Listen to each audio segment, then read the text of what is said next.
In this video, we're going to be looking at how to create charts in Microsoft Excel.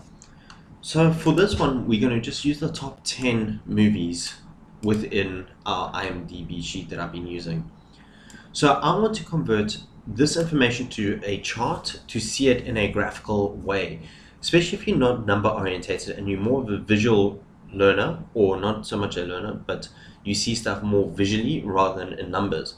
So what we can do is we can highlight the area that we want. So I want the title and the number of votes, select them, and I go to our insert tab.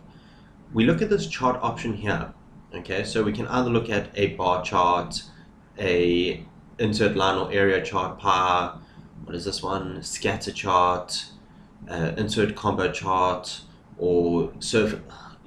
It's always tough to work out which chart to use. But Microsoft Excel has this handy little button here, recommended charts. Want us to recommend a good chart to showcase your data? Yeah, okay, let's take that one. So we select recommended charts, and it is recommending a clustered bar chart for us. I'm going to select OK. Let me just reposition that to here.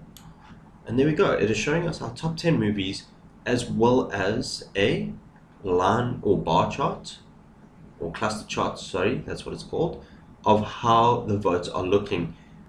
The only thing here is it's inverting the information from here. So that is how you go about inserting a chart. In the next video, we're going to be looking at how to add legends and change layout and styles.